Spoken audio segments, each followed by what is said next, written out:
നമസ്കാരം. കഴിഞ്ഞ ദിവസം മലപ്പുറം താമരശ്ശേരിയിൽ ഒരു പയ്യൻ, ഒരു 25 വയസ്സുള്ള ഒരു പയ്യൻ അതിന്റെ അമ്മേനെ കൊന്നില്ലേ, അരിവാളിന് വെട്ടിക്കൊന്നു എന്നൊക്കെ പറഞ്ഞ് നമ്മൾ വാർത്ത കേട്ടില്ലേ. ശരിക്കും പറഞ്ഞാൽ സങ്കടം തോന്നിയില്ലേ.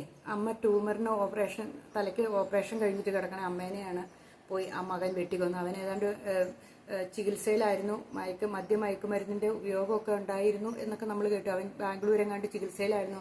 ആ ചികിത്സിക്കുന്ന സ്ഥലത്ത് നിന്ന് ഇറങ്ങി വന്നിട്ടാണ് ഈ അമ്മേനെ കൊന്ന. 2-3 ദിവസം കൂടെ താമസിച്ചു എന്നൊക്കെ പറഞ്ഞ് നമ്മൾ പത്രത്തിലും വാർത്തയിലും ഒക്കെ കേട്ടതാണല്ലോ അല്ലേ. നമ്മളൊന്ന് ഓർത്തു നോക്കിക്കേ, നമ്മുടെ സമൂഹം ഏത് രീതിയിലാണ് പോകുന്നത്. നമുക്ക് പറയും നമ്മുടെ മക്കൾക്ക് എല്ലാം സ്വാതന്ത്ര്യം കൊടുത്തു വളർത്തണം, അങ്ങനെയാ ഇങ്ങനെയാ എന്നൊക്കെ പറയുമെങ്കിലും എന്നെന്ന് പറയാ, ആ സ്വാതന്ത്ര്യത്തെ അവര് ഏത് രീതിയിലാണ് ഉപയോഗിക്കുന്നതെന്ന് നമ്മളൊന്ന് ഓർത്തു നോക്കിക്കേ. കഞ്ചാവും മദ്യം മയക്കുമരുന്ന് MDMA എന്ന് വേണ്ട സകല ഗുലാബി. ഞാൻ ഓർത്തിട്ടുണ്ട്, എൻ്റെ ഹസ്ബൻഡ് കേസ് പിടിക്കുമ്പോൾ പറഞ്ഞു കേട്ടിട്ടുണ്ട്, ഒത്തിരി പിള്ളേരെ, ഒരു 25 വയസ്സ് താഴെയുള്ള പിള്ളേരെ കേസ് പിടിക്കണം മുഴുവൻ. മദ്യം മയക്കുമരുന്നും ഒക്കെ ആയിട്ട് നമ്മൾ പിടിക്കുന്നത് മുഴുവൻ ഇങ്ങനെയുള്ള പിള്ളേരെയാണ്. അതോ പഠിച്ചുകൊണ്ടിരിക്കുന്ന മക്കള് ഒന്നും ചെയ്യാൻ പറ്റില്ല. കാരണം കേസായി കഴിഞ്ഞാൽ അവൻ്റെ ഭാവി പോയി. അതിന് വേണ്ടിയിട്ട് കാരണവന്മാർ വന്നിട്ട് ആരുടെയെങ്കിലും കാല് പിടിച്ചു വന്ന് കിടന്ന് പറച്ചിലാണ്, അയ്യോ കേസാക്കല്ലേ കേസാക്കല്ലേ എന്നിങ്ങനെ പറഞ്ഞുകൊണ്ടിരിക്കുമെന്ന്. എന്നാലും കേസാക്കാനുള്ള കേസാക്കും. അല്ലാണ്ട് നിവൃത്തിയില്ലല്ലോ. ചില പയ്യന്മാർ കാല് പിടിക്കുമെന്ന് പറഞ്ഞാൽ പെൺകുട്ടികളെയും പിടിക്കാറുണ്ട്. അപ്പോൾ ഒക്കെ പറയും, ഇങ്ങനെ കാല് പിടിക്കുമ്പോൾ കുറെ ചിലർ പറയും ഞാനിനി ഒരിക്കലും ഉപയോഗിക്കില്ല, അങ്ങനെ എങ്ങനെയാന്നൊക്കെ പറഞ്ഞ് പോയി നന്നായവരും ഉണ്ട് എന്ന് പറഞ്ഞു കേട്ടോ. അപ്പോൾ അവരെ കേസിൽ നിന്ന് ഒഴിവാക്കും. അല്ലാത്തവരെ കേസിലേക്ക് ആക്കി പോവും, ജയിലിൽ പോവും. അങ്ങനെ കുറച്ച് ദിവസം കിടന്നിട്ട് ഇറങ്ങി വരും. പിന്നെ ഉപയോഗിച്ച് പിടിക്കണവരന്മാരും ഉണ്ട്. നമ്മൾ ഓർക്കണം, ഈ ലോകത്തിന്റെ പോക്ക് എങ്ങോട്ട്. ഏതെങ്കിലും ഒരു കോളേജിലോ സ്കൂളിലോ പഠിക്കാൻ പോകുന്ന പിള്ളേര് നന്നായിട്ടും നല്ല കുട്ടിയായിട്ട് തിരിച്ചു വന്നാൽ അതൊരു ഭാഗ്യ കാരണവന്മാരുടെ കൂട്ടിയാൽ മതി. അതിനകത്ത് ലാളനയുടെയോ അല്ലെങ്കിൽ സ്നേഹം കൊടുക്കാത്തതിൻ്റെയോ ഒന്നുമല്ല. പോയി ഓരോ കൂട്ടിൽ പെട്ടുപോകണയാണ് ഇതിൻ്റെ അകത്ത് കാരണം. അല്ലാണ്ട് കുടുംബത്തിന്റെ പ്രശ്നങ്ങളൊന്നുമല്ല. കുടുംബത്തിന്റെ പ്രശ്നം ഒരു ഭാഗത്ത് ഉള്ള എന്തോരം മാതാപിതാക്കൾ ഉപേക്ഷിച്ചു പോയ മക്കള് നന്നായി വരുന്നവരുണ്ട്. നമ്മളൊന്ന് ചിന്തിച്ചു നോക്കി. ആരും താങ്ങാനുമില്ല, തണലാവില്ലാത്ത മക്കള് നല്ല നിലയിൽ വരുന്നവരില്ലേ. എന്നാൽ ആ സമയത്ത് എല്ലാ ലാളനയോടും കൂടി എല്ലാ സൗകര്യത്തോടും കൂടി വളർത്തുന്ന മക്കൾ എത്ര എണ്ണം ചീത്തയായി പോകണം. അപ്പൊ അതിനകത്ത് വല്ല കഥയുണ്ടോ? അതൊന്നുമല്ല. ഒരു സാമാന്യ ബോധത്തിൽ ഏത് കൂട്ടാണോ അവന്റെ കൂടെ, ആ കൂട്ടി ചെന്ന് പെടണമാണ് അവന് പറ്റുന്ന കുഴപ്പങ്ങൾ. അച്ഛന്മാർ മദ്യപിച്ച് 4 കാലേ നടക്കുന്ന വീട്ടിലെ എത്രയോ മക്കൾ നല്ല മക്കളായിട്ട് വരുന്നവരുണ്ട് ഇല്ലേ. മദ്യപാനമൊന്നും ഇല്ലാത്ത മക്കളായിട്ട് വരുന്നവരും ഇല്ലേ. കാരണം അവരാ ദൂഷ്യം കണ്ടിട്ട് അവരതിൽ നിന്ന് ഒഴിവാകും. ഇങ്ങനെ എത്രയോ പേരുണ്ട്. ശരിക്കും പറഞ്ഞിട്ടുണ്ട്, നമ്മളിവിടെ ബോച്ചയുടെ പ്രശ്നവും അല്ലെങ്കിൽ ഹണി റോസിന്റെ പ്രശ്നവും അല്ലെങ്കിൽ അവിടെ ഇങ്ങനെ കറുത്തതിന്റെ പ്രശ്നവും വെളുത്തതിന്റെ പ്രശ്നവും എന്നൊക്കെ പറഞ്ഞിട്ട് നമ്മൾ ഈ ഓരോ ചാനലിൽ കൂടെ മിക്ക യൂട്യൂബേഴ്സും അല്ലാത്ത ചാനലിൽ കൂടെയും പറഞ്ഞുകൊണ്ട് നടക്കുമ്പോൾ നമ്മൾ ഈ ഉള്ള യൂട്യൂബർമാരും ഉള്ള ചാനലുകാരും കൂടെ ഒറ്റ ശ്രമം നടത്തിയിട്ടുണ്ടെങ്കിൽ പോരെ ഈ മദ്യവും മയക്കുമരുന്നും ഈ നാട്ടിൽ നിന്ന് ഓടിക്കാൻ വേണ്ടിയിട്ട്. ഈ ഗവൺമെന്റിനെതിരായിട്ടും ഇങ്ങനെ ഈ മുട്ടിന് ബാറുകളും മുട്ടിനും ഈ ഉള്ള സ്ഥാപനങ്ങളും ഒക്കെ തുടങ്ങുമ്പോൾ ഒരു അന്വേഷണവും ഇല്ലാതെയല്ലേ പല സ്ഥാപനങ്ങളും തുടങ്ങി വെച്ചേക്കുന്നത്. അപ്പൊ അതിനെതിരെ എന്തുകൊണ്ട് ഈ ജനങ്ങളെല്ലാം കൂടെ ഒറ്റക്കെട്ടായിട്ട് ഇങ്ങനെയുള്ളവരൊക്കെ നിൽക്കുന്നില്ല എന്നാണ് എൻ്റെ ഒരു സംശയം. എല്ലാവരും കൂടെ ഒറ്റക്കെട്ടായിട്ട് ഈ ഓരോ പ്രശ്നങ്ങളൊക്കെ ഉണ്ടാകുമ്പോഴത്തേനും എല്ലാവരും കൂടെ ഒറ്റക്കെട്ടായിട്ട് നിന്നിട്ട് എതിർക്കണ കാണാം. എന്ന് ഈ കാര്യത്തിന് മാത്രം എന്ത് മദ്യം മയക്കുമരുന്നിനെതിരായിട്ട് എന്ത് എല്ലാവരും കൂടെ ഒറ്റക്കെട്ടായിട്ട് നിൽക്കാതെ ഒന്ന് ശ്രമിച്ചാൽ പോരെ. എല്ലാവരും കൂടെ ലോകത്തുള്ള എല്ലാവരും കൂടെ ശ്രമിക്കുകയാണെങ്കിൽ ഗവൺമെന്റിന് അതിനൊരു മാറ്റം വരുത്താൻ പറ്റും. ഒരു ശിക്ഷയ്ക്ക് ഇതിപ്പോ എന്നാന്ന് വെച്ചിട്ടുണ്ടെങ്കിൽ ഒന്ന് ശിക്ഷിച്ച് അകത്ത് പോയാലും അവനൊരു 6 മാസം കിടന്നിട്ട് ഇറങ്ങി വരാമെന്നാണ്. അവിടെ പോയി ഫുഡ് മേടിച്ച് നല്ല സുഖിച്ച് ഇരുന്നിട്ട് ഇറങ്ങി വരാം, വീണ്ടും ഇത് തന്നെ തുടങ്ങും. ഇത്രയേ ഉള്ളൂ എന്ന് അവനും മനസ്സിലാക്കി വെച്ചേക്കുവാണ്. അതിനൊരു ശിക്ഷ എന്ന് പറഞ്ഞൊരു നല്ല ശിക്ഷയൊന്നും ഇല്ല. ഈ കഞ്ചാവിലോ അല്ലെങ്കിൽ MDMA അത് അങ്ങനെയുള്ള സാധനങ്ങളൊക്കെ പിടിച്ചു പോയിട്ട് അകത്ത് പോണവനും കുറച്ചാൾ കഴിയുമ്പോൾ അവനെ ഇറങ്ങിപ്പോരും. എന്തൊരവസ്ഥയത് നമ്മളൊന്ന് ചിന്തിച്ചു നോക്കി. എന്ത് കഷ്ടകരമായ അവസ്ഥയിലാണ് നമ്മുടെ ഓരോ ജനങ്ങളുടെ മക്കള്. ഒരു മനുഷ്യന്റെ, ഒരു പെണ്ണിന്റെ ജീവിതം തീർന്നാണ് അവളൊന്ന് പ്രസവിക്കുന്നത്. കാരണം അതുപോലെ വേദനയെ സഹിച്ചാണ് ഒരു കൊച്ചിനെ പ്രസവിക്കുന്നത്. ആ പ്രസവിച്ച കുഞ്ഞിനെ വളർത്തി വലുതാക്കണമെങ്കിൽ ഈ 18 വയസ്സിലേക്ക് 25 വയസ്സിലേക്ക് നേരിട്ടുണ്ടായി വരുന്നതല്ലല്ലോ. ഇതിനൊക്കെ ഇത്രയും വർഷം വളർത്തണമെങ്കിൽ എന്തോരം കഷ്ടപ്പെട്ട ഓരോ സ്ത്രീയും വളർത്തിയെടുക്കണേ. ഒന്ന് ഓർത്ത് നോക്കിയേ. ആ മാതാപിതാക്കളുടെ കഷ്ടപ്പാടും ദുരിതവും പട്ടിണി കിടന്നും വളർത്തണവരാണിത്. ഇല്ലേ? അവരുടെ വിദ്യാഭ്യാസത്തിന് വേണ്ടിയിട്ട് ഒന്ന് ഓർത്ത് നോക്കിയാൽ മകന് ഒരു സാധനം വേണം, ഒരു പാൻറ് ജീൻസ് അല്ലെങ്കിൽ ഷർട്ട് വേണമെന്ന് പറയുമ്പോൾ ഉടനെ അവനൊരു ബുദ്ധിമുട്ടുണ്ടാവില്ലോ എന്ന് പറഞ്ഞിട്ട് കഷ്ടപ്പെട്ട് മേടിച്ചു കൊടുക്കുന്ന മാതാപിതാക്കളാണുള്ളത് അധികവും. അത് അതേപോലെ കോളേജിലൊക്കെ പോകുന്ന മക്കളാണെങ്കിൽ മറ്റുള്ള കുട്ടികളുടെ ഒപ്പം നിൽക്കട്ടെ എന്ന് ഓർത്തുകൊണ്ട് ഡ്രസ്സ് വാങ്ങിച്ചു കൊടുക്കണവരും വണ്ടി വാങ്ങിച്ച് ബൈക്കൊക്കെ ലോൺ എടുത്ത് മേടിച്ചു കൊടുക്കണവരും മാതാപിതാക്കളുണ്ട്. ഒന്ന് ഓർത്ത് നോക്കി, അവരുടെ ആ ജീവനെയാണ് വെച്ച് ഇതുപോലെയുള്ള ഈ കഞ്ചാവ് മാഫിയയും ഈ മയക്കുമരുന്നിന്റെ മാഫിയക്കകത്ത് ഈ പിള്ളേർ പെട്ടുപോണത്.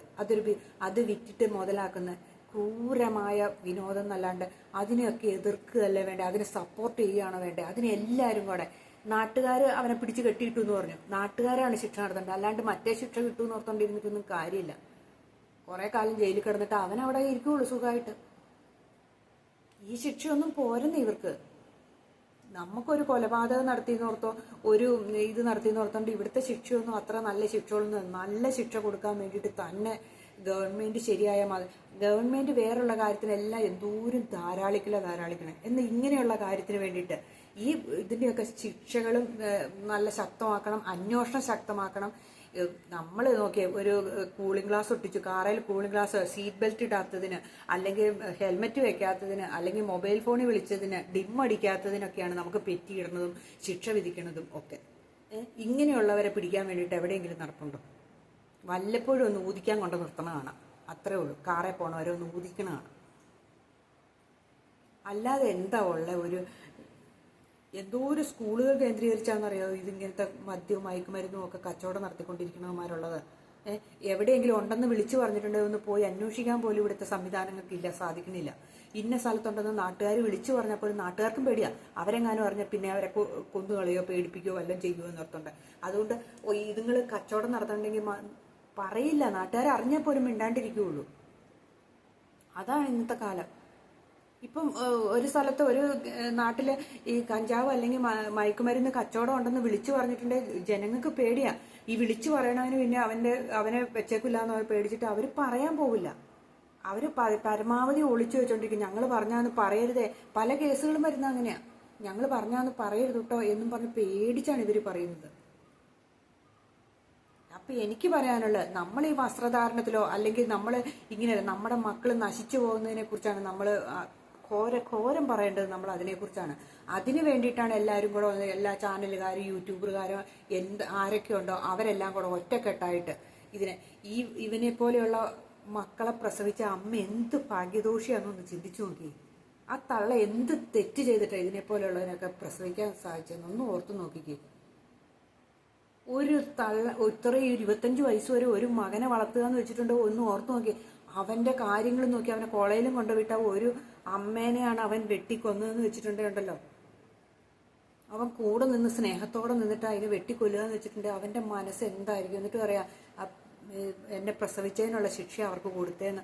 അങ്ങനെ ഒരു മകൻ പറയുന്നത് എങ്ങനെ നാട്ടുകാർക്ക് പോലും സഹിക്കാൻ പറ്റിയില്ല.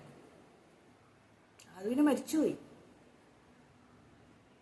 എന്തുമാകട്ടെ, ഇതിനൊക്കെ നിയമം കൊണ്ടുവരണം, ഇതിനൊക്കെ തക്കതായ ശിക്ഷ ഇതിനൊക്കെ കൊടുക്കാൻ ഉണ്ടെങ്കിൽ മാത്രം. എനിക്കിത് കേട്ടിട്ടുണ്ടല്ലോ ഒരു ഭയങ്കര വിഷമമാണ് തോന്നിയത്.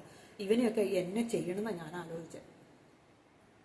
ഇതിനൊക്കെ ഉണ്ടല്ലോ എനിക്ക് പറയാനുള്ളത്, ഈ യൂട്യൂബിൽ കൂടെയൊക്കെ സൈബർ ആക്രമണം എന്ന് പറയണുണ്ടല്ലോ. ഈ സൈബർ ആക്രമണം ഇങ്ങനെയുള്ളതിന് ഗവൺമെന്റിനോട് വേണ്ടി പറയാൻ വേണ്ടിയിട്ടെങ്കിലും ഉണ്ടാക്കിയിട്ട് ഗവൺമെന്റിന്റെ ശ്രദ്ധയിൽപ്പെടുത്താൻ വേണ്ടിയിട്ട് എല്ലാവരും കൂടെ വരണം. ഇതിന് ശക്തമായ നിയമം കൊണ്ടുവരണം. നിയമം എല്ലാം മാറ്റി എഴുതണം.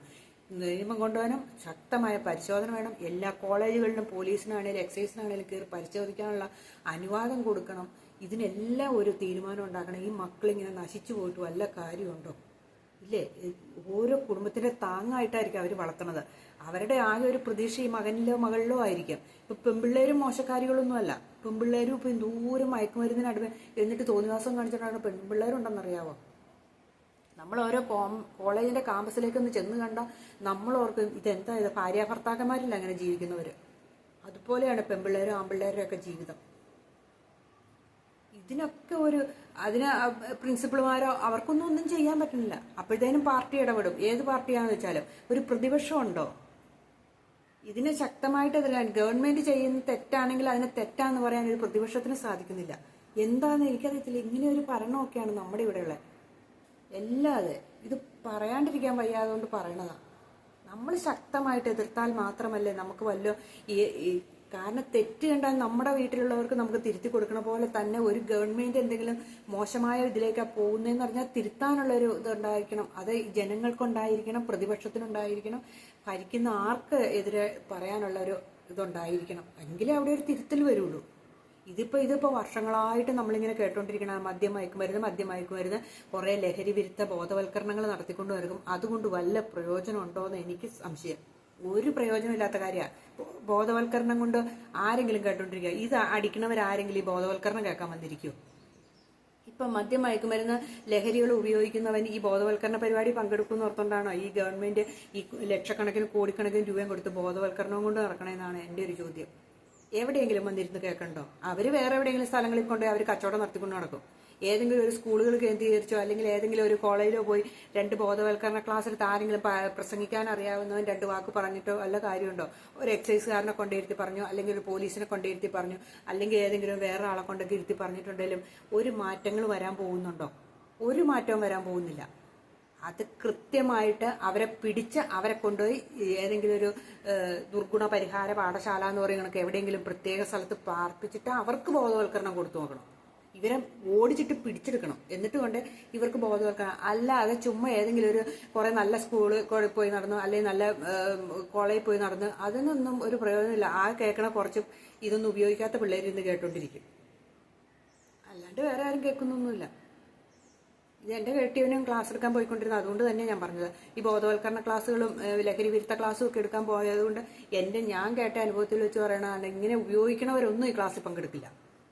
കോളേജിലൊക്കെ പോയി ക്ലാസ് എടുത്തിട്ടുണ്ടെങ്കിൽ അവരവരുടെ വഴിക്ക് പോകും. അവർ ഇത് വിൽക്കാൻ വേണ്ടിയിട്ട് നടക്കും, ഇത് ഉപയോഗിക്കാനും വേണ്ടി നടക്കും. അവർക്കിത് കേൾക്കാനാണോ നേരെ ഇരിക്കുന്നത്? അവർ ക്ലാസ്സിൽ കയറുന്നില്ല, പിന്നെ ഇങ്ങനെ അവിടെ പോയി ക്ലാസ് എടുത്തിട്ട് കാര്യം ഇരിക്കുന്നത്. ആദ്യം തന്നെ ഇങ്ങനെയുള്ളവരെ പിടിക്കുക.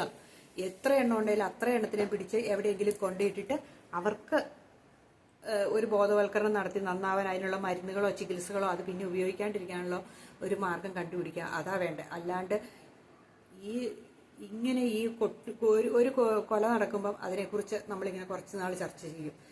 അതല്ലാണ്ട് എന്തെങ്കിലും ഒരു സംഭവം വരുമ്പം അതിനെക്കുറിച്ച് കുറച്ച് നാൾ പറയും. അത് കഴിയുമ്പോൾ നമ്മളങ്ങ് മറക്കും. അത്രയേ ഉള്ളൂ നമ്മുടെ കാര്യം. അത് ജനങ്ങളുടെ ആണെങ്കിലും സോഷ്യൽ മീഡിയയുടെ കാര്യമാണെങ്കിലും മീഡിയകളുടെ കാര്യമാണെങ്കിലും ഒക്കെ അങ്ങനെയുള്ളൂ. കാരണം കുറച്ച് നാൾ നമ്മളിങ്ങനെ ഓർത്തിരിക്കും. അത് കഴിയുമ്പോൾ നമ്മളങ്ങ് പൊതുവെ അങ്ങ് മറന്നു പോയേക്കും. അങ്ങനെയല്ല വേണ്ടേ.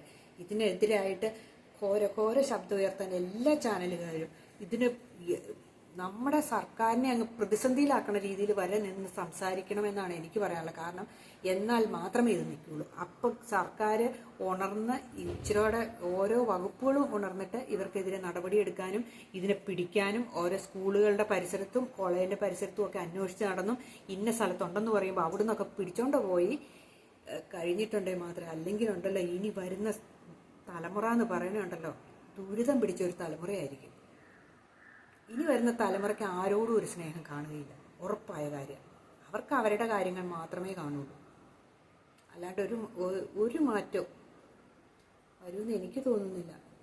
മരിച്ചവരും മരിക്കും, പോകുന്നവരും കുറേ ദുഃഖിക്കുന്നവർ എത്രയോ വീടുകളിൽ അമ്മയും അച്ഛനും ഒക്കെ ദുഃഖിക്കണമായിരിക്കും. മക്കളെ ഇങ്ങനെ ഉള്ള അടിമയായി പോയതിന് പേരിൽ. എനിക്കറിയാവുന്ന ഒരു വലിയൊരു ഓഫീസറുടെ മോൻ മദ്യം മയക്കുമരുന്ന് ഡോക്ടറായിട്ട് പഠിച്ചുകൊണ്ടിരുന്നവനാണ് കോട്ടയം മെഡിക്കൽ കോളേജിൽ. അവിടുന്ന് അവൻ പോയിട്ട് മദ്യം ഇങ്ങനെ മയക്കുമരുന്നിന് അടിമയായിട്ട് അവൻ്റെ വിദ്യാഭ്യാസവും കളഞ്ഞ് അവൻ പോയി. അത് കഴിഞ്ഞ് പിന്നെ കുറച്ചു കാലം കഴിയുമ്പോൾ അവൻ വീണ്ടും പഠിക്കാമെന്നും പറഞ്ഞു. അവന് പഠിക്കാൻ സാധിക്കുന്നില്ല. അവനിങ്ങനെ ഡി അഡിക്ഷൻ സെൻ്ററുകളിൽ കൊണ്ടിട്ട് അവന് എന്നിട്ട് ഇപ്പോൾ ഒന്നുമല്ലാത്തൊരവസ്ഥയിൽ അവരെന്ത് സങ്കടപ്പെട്ടായിരുന്നു. ഒരു മകനും കണ്ടേ ഉള്ളൂ. അവനിങ്ങനെ സങ്കടപ്പെട്ട് ജീവിക്കുന്നു. ഒന്ന് ഓർത്തു നോക്കിയാൽ അതിൻ്റെ പോക്ക്. ഇപ്പോഴാണെങ്കിലും അവനൊരു ചുമ്മാ ഇങ്ങനെ ഈ പ്രതിമ നടക്കും പോലെ നടക്കും. അത്രേ ഉള്ളൂ. ആരോടും മിണ്ടില്ല, ആരോടും ഒരു സഹകരണവും ഇല്ല, ഒരു സ്ഥലത്തും പോവില്ല, വീട്ടിൽ നിന്ന് ഇറങ്ങില്ല. ഇങ്ങനെ ഒരു അവസ്ഥയിൽ അച്ഛനെയും അമ്മേൻ്റെ ഒന്നും മിണ്ടണം ഇഷ്ടമല്ല അവന്. അങ്ങനത്തെ ഒരു അവസ്ഥയിൽ ഒന്ന് ഓർത്തു നോക്കി. ഓരോ സ്ഥലത്ത് കോട്ടയം മെഡിക്കൽ കോളേജ് പഠിച്ച പയ്യനാണ്. വർഷങ്ങളായി ഇപ്പോൾ തന്നെ അന്തസ്സായിട്ട് നല്ല ഡോക്ടറായിട്ടിരിക്കേണ്ടവനാണിപ്പോൾ ഇങ്ങനെ ഈ മയക്കുമരുന്നും ആയിട്ടൊക്കെ നടക്കുന്നത്. അപ്പോൾ ഇതിന് ശക്തമായിട്ട് പ്രതിഷേധിക്കുക. നമ്മൾ ഇപ്പം ബോച്ച പ്രശ്നം വന്നപ്പോൾ ഒക്കെ എന്തോരം എന്ത് കേസ് വന്നാലും എല്ലാവരും പ്രതികരിക്കണ കാണാം. അങ്ങനെ പ്രതികരിച്ചാലല്ലേ അതിനൊരു റിസൾട്ട് ഉണ്ടാക്കാൻ പറ്റുമെങ്കിൽ അതെന്ത് നല്ലതാണ്. എന്തെങ്കിലും ഒരു എല്ലാവരും കിടന്ന് പറയുക, അപ്പം ഇതിനൊരു തീരുമാനം ഉണ്ടാകും. ഇങ്ങനെയുള്ളവരെ ഓടിച്ചിട്ട് പിടിക്കാനെങ്കിലും ശ്രമിക്കും. ഇത് കുറച്ചെങ്കിലും നാട്ടുകാരും കൂടെ കൂടിയിട്ട് നാട്ടുകാർക്ക് അവകാശം കൊടുത്തേക്കുക. ഇങ്ങനെയുള്ളവന്മാരെ കണ്ടിട്ടുണ്ട് അടിച്ചു ഓടിക്കാനുള്ള അവകാശം. ഇത് പല സ്ഥലത്ത് നാട്ടുകാർ തൊട്ടിട്ടുണ്ടെങ്കിൽ ഉടനെ നാട്ടുകാർ ഉപദ്രവിക്കുന്ന അവസ്ഥയിലേക്ക് അതൊരു ഗ്യാങ് ആയിട്ട് മാറുന്നു. അതൊന്നും അല്ല വേണ്ടത്. എനിക്കിത് കേട്ടിട്ട് സങ്കടം വന്നുകൊണ്ട് ഞാനിങ്ങനെ ഒരു വീഡിയോ ഇട്ടാട്ടോ. എനിക്ക് ശരിക്കും വിഷമം തോന്നി. കാരണം നമ്മുടെയൊക്കെ മക്കളുടെ പ്രായമുള്ള മകനല്ലേ ഇങ്ങനത്തെ പണി കാണിച്ചത്. അവനൊക്കെ മകൻ എന്ന് വിളിക്കാൻ പറ്റൂ? എന്തൊരു സങ്കടകരമായ അവസ്ഥ. അപ്പം എല്ലാവർക്കും നല്ലൊരു ദിവസം.